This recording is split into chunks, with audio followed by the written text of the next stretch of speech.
Баршаңызға қайырлы күн. Сіздермен бірге Жансая. Бүгін сіздерге үй жағдайында шашлыкты, яғни кауапты жұмсақ етіп пісірудің әдісімен бөлісетін боламын. Ең алдымен каналыма тіркелмеген болсаңыз, каналыма тіркеліп, каналым одан ары дамуына септігіңіз тигізіп, видеоның соңына дейін менімен бірге көріңіз. Міндетті түрде осы рецептпен жасап көріңіздер, өкінбейсіздер. Менде 3 килограммдай ет, яғни 1 кило 200 граммдай құйрық майы, қалған еті. Кішілеу киви, егер сіздерде үлкен бір киви болса, соның өзі де жеткілікті. Пиязды ірілеп турап аламыз. Пияз 2 килограмм менде.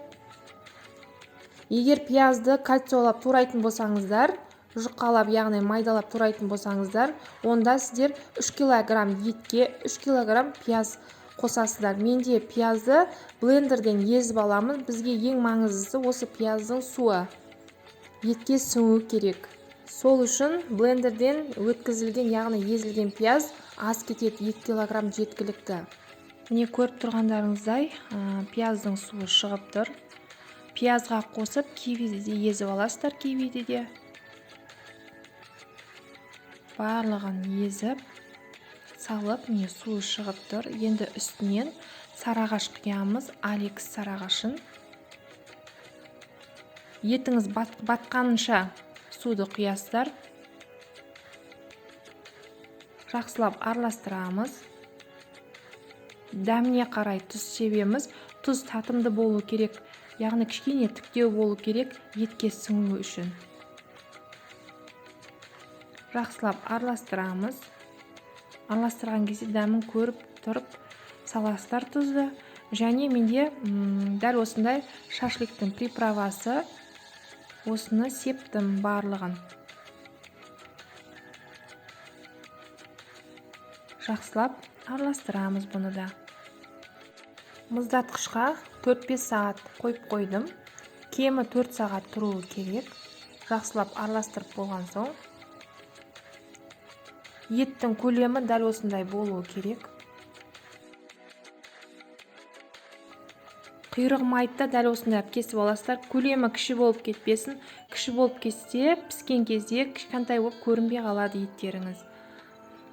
Палочкамызға бірінші ет, одан кейін құйрық май, қайттан ет, яғни 2 май, 3 ет болады. Мангалкілеріңіз үлкен болса, көптеу салсаңыздар болады. Менде мангалка үлкен болғандықтан 7 штук салдым, яғни 3 май, 4 еттен кетті. Барлығын осылай кіргізіп аламыз.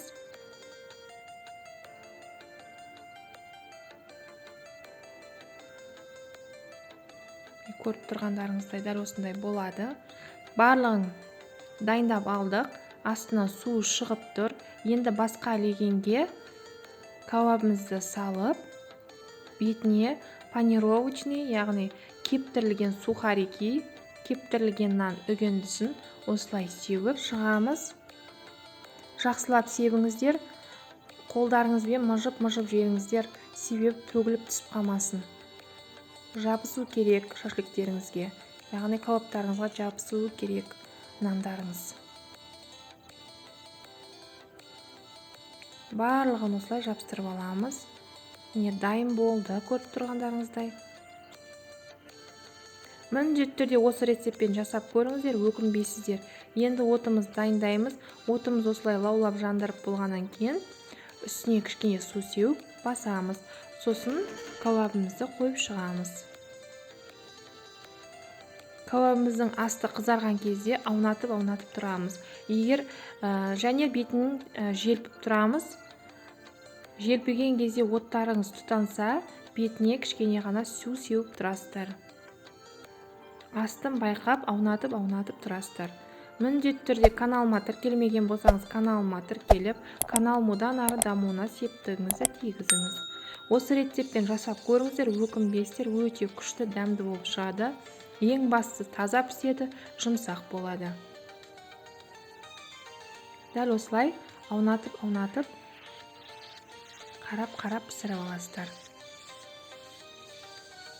Оттарыңыз қатты жанып кетпеу керек, жанып кетсе күйіп кетеді. Лаулап жанып жатқан кезде суды сеуіп жібересіздер және желпіп тұрып пісіресіздер осылай. Міне біздің шашлығымыз, кәуабымыз пісті. Иісі деген күшті. Міндетті түрде жасап көріңіздер, өкінбейсіздер. Міне енді бетіне кольцолап туралынған пиязымызды қойып, қызыл бұрышымызды сеуіп, дайындап қойған уксусымызды сеуеміз бетіне.